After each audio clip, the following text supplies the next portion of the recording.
سامعین کرام السلام علیکم ورحمۃ اللہ وبرکاتہ۔ رجب کا مہینہ مسلمانوں کے یہاں مشہور ہے اور اس کی کیا حقیقت ہے، اس کے اندر کیا اعمال مسلمان کرتے ہیں، یہ بھی میرے خیال سے ہم لوگ سب جانتے ہیں۔ آج اسلامی معاشرہ بہت سی ایسی بیماریوں میں مبتلا ہے جن کا علاج بے حد ضروری ہے۔ بہت سے مسلمان اللہ تعالیٰ کی وحدانیت اور محمد صلی اللہ علیہ وسلم کی رسالت پر ایمان اور یقین رکھنے کے باوجود ایسی بدعتوں میں مبتلا ہیں جن کے بارے میں خود یہ مسلمان یہ یقین رکھتے ہیں کہ قرآن و سنت میں ان کا کوئی وجود نہیں، لیکن بدقسمتی سے انہیں چھوڑ بھی نہیں سکتے، کیونکہ باپ دادا اور خاندان والے یہی کرتے چلے آ رہے ہیں۔ رجب کے کونڈے ایسی ہی بدعتوں میں سے ایک بدعت ہے اور خطرناک بیماریوں میں سے ایک نہایت ہی خطرناک بیماری جس کا علاج بے حد ضروری ہے۔ یہ بیماری بڑی مہلک صورت اختیار کر چکی ہے۔ کونڈے بھرنے والوں کو جب سمجھایا جاتا ہے کہ اس کی بنیاد ایک من گھڑت داستان عجیب پر ہے جو کسی بھی مستند کتاب میں موجود نہیں، تو وہ اس کا اعتبار ہی نہیں کرتے۔ حقیقت یہ ہے کہ یہ داستان منشی جمیل احمد جمیل کا منظوم کلام ہے، جس میں ایک لکڑہارے کا واقعہ بڑے عجیب و غریب انداز میں پیش کیا گیا ہے۔ قصہ کچھ یوں ہے جو ہم آپ کی خدمت میں پیش کر رہے ہیں کہ ایک لکڑہارا بیوی بچوں کے ساتھ مدینہ منورہ میں رہتا تھا۔ بیوی بچوں کو اکثر فاقے کا شکار ہونا پڑتا تھا۔ لکڑہارا رزق کی تلاش میں در در کی ٹھوکریں کھاتا، مسلسل 12 سال بہتر مستقبل اور بچوں کے لیے رزق کی تلاش میں لگا رہا، لیکن اسے خوشحالی کی جھلک تک نصیب نہیں ہوئی۔ بیوی مدینہ منورہ میں وزیر کے محل میں نوکری کر لیتی ہے۔ ایک دن کی بات ہے کہ وہ جھاڑو دے رہی ہوتی ہے کہ وہاں سے حضرت جعفر صادق کا گزر ہوتا ہے۔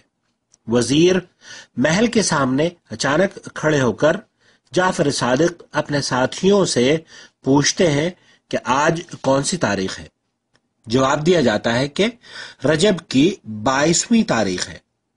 اس پر وہ فرماتے ہیں کہ اگر کسی حاجت مند کی حاجت پوری نہ ہوتی ہو، مشکلوں میں پھنسا ہو، مشکل کشائی نہیں ہو رہی ہو، تو اس کو چاہیے کہ نئے کونڈے لائے اور ان میں پوریاں بھر کر میرا فاتحہ پڑھے اور پھر میرے وسیلے سے دعا مانگے۔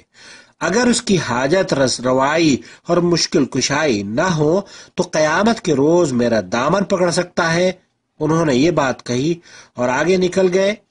لکڑہارے کی بیوی اٹھی اور ان کے ارشاد کے مطابق عمل کیا اور جعفر صادق کے وسیلے سے دعا کی کہ میرا شوہر واپس لوٹ آئے اور ساتھ ہی مال و دولت لے کر آئے۔ ادھر 12 سال پردیس میں ٹھوکرے کھانے کے بعد لکڑہارے کا نصیب کھلتا ہے اور کونڈے اپنا رنگ دکھاتے ہیں۔ اس کو مدفون خزانہ مل جاتا ہے جسے وہ لے کر بڑے ٹھاٹ باٹ کے ساتھ مدینہ منورہ آتا ہے اور وزیر محل کے سامنے ایک شاندار محل بناتا ہے۔ ایک دن اچانک وزیر کی بیگم صاحبہ کی نظر اس نئے گھر پر پڑتی ہے تو وہ اپنی نوکرانیوں سے اس کے بارے میں پوچھ گچھ کرتی ہیں کہ اتنا شاندار گھر کس کا ہے۔ بتایا جاتا ہے کہ لکڑہارے کی بیوی جو اس کے یہاں ملازمہ تھی اس کا ہے۔ بیگم صاحبہ اسے طلب کرتی ہیں اور اسے اچانک مالدار بن جانے کا راز پوچھتی ہیں تو وہ رجب کے کونڈوں کا تذکرہ کرتی ہے۔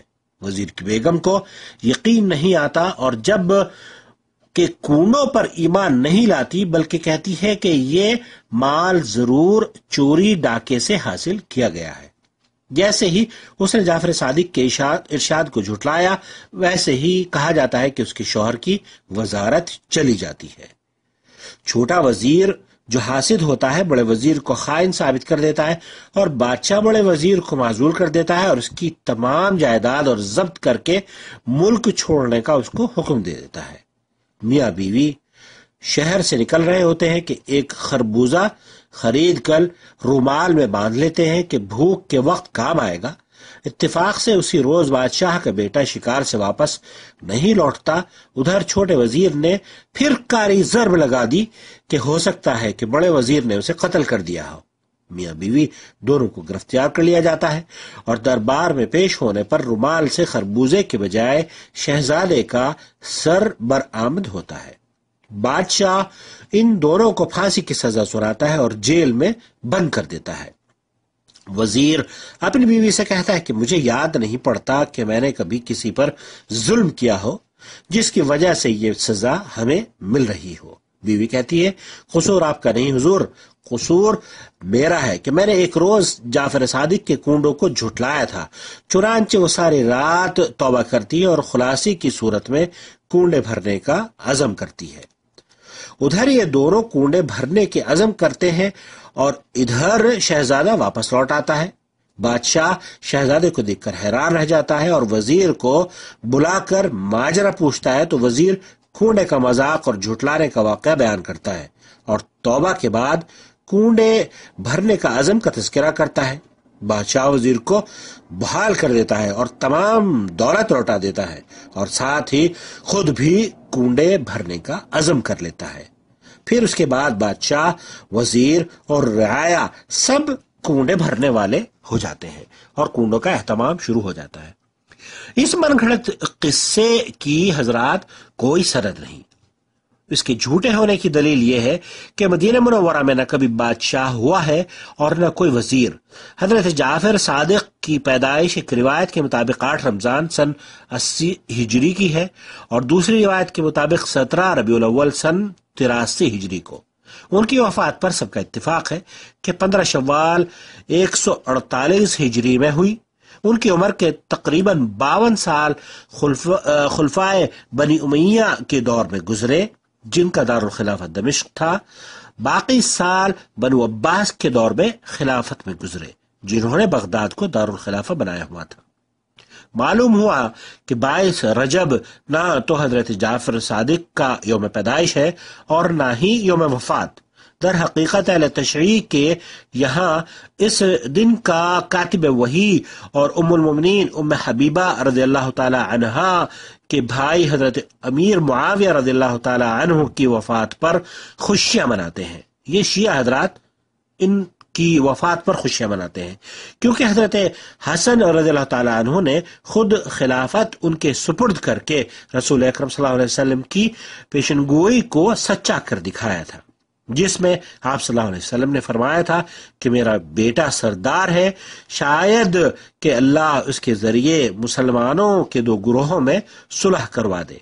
صحیح بخاری۔ حضرات قرآن کریم اور احادیث صحیحہ میں جگہ جگہ موجود ہے کہ نظر و نیاز اللہ تعالیٰ کے علاوہ کسی کے لیے نہیں ہونی چاہیے۔ اللہ تعالیٰ ارشاد فرماتا ہے، آپ سے جب میرے بندے میرے بارے میں پوچھیں کہ میں کہاں ہوں تو آپ فرما دیجئے کہ بے شک میں بہت قریب ہوں، دعا مانگنے والوں کی دعا کو قبول کرتا ہوں جب وہ مجھے پکارتا ہے۔ اور دوسری جگہ اللہ رب العالمین نے ارشاد فرمایا، اگر اللہ تمہیں کوئی تکلیف پہنچائے تو اس کے سوا اس کو کوئی دور نہیں کر سکتا۔ قرآن کریم میں یہ بات بار بار بتائی گئی ہے کہ اللہ تعالیٰ بہت قریب ہے، پکارنے والے کی پکار کو سنتا ہے اور اس کے سوا کوئی مشکل کشا نہیں۔ لہذا اللہ پر ایمان رکھنے والوں کو اللہ ہی پر توکل کرنا چاہیے اور اسی پر بھروسہ کرنا چاہیے۔ ہر مسلمان کے لیے باعث اجر الثواب و باعث النجات یہی ہے کہ شریعت محمدی صلی اللہ علیہ وسلم جو کہ مکمل شریعت ہے اس میں اضافہ نہ کرے اور صرف احکام اور عبادات میں وہی طریقے اپنائے جو کہ رسول اکرم صلی اللہ علیہ وسلم سے ثابت ہوں، اور قرآن کریم کی تعلیمات کے اسی عمل میں خیر ہے جو اللہ کے رسول صلی اللہ علیہ وسلم سے ثابت ہو اور قرآن کریم سے اس کا حکم ملتا ہو۔ وہ دین یا وہ مذہب یا وہ طریقہ جو صحابہ کا نہ تھا اور آج مسلمانوں نے اپنا لیا ہے وہ قابل قبول ہرگز نہیں۔ وہ مذہب چاہے آج آپ اسے کوئی سا بھی نام دے دیں، وہ کنڈے چاہے کوئی بھی رسم ہو، کسی بھی نام سے ہو، لیکن اگر اس مذہب اور اس رواج کا اس طریقے کا ثبوت ہمیں نبی کریم صلی اللہ علیہ وسلم کے دور میں نہیں ملتا تو وہ مردود ہے۔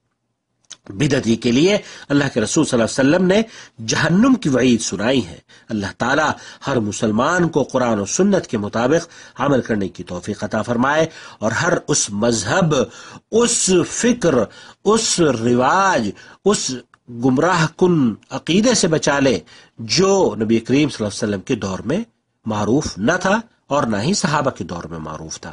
وصلی اللہ علی نبینا محمد وعلی آلہ وصحبہ اجمعین۔ حضرات، ہمارے پیغامات کو شیئر کیجیے، دوسروں تک پہنچائیے۔ ہمیں امید ہے کہ یہ لوگوں کی اصلاح کا ذریعہ بنیں گے اور ہماری اور آپ کی نجات کا بھی انشاءاللہ تعالی ذریعہ بنیں گے۔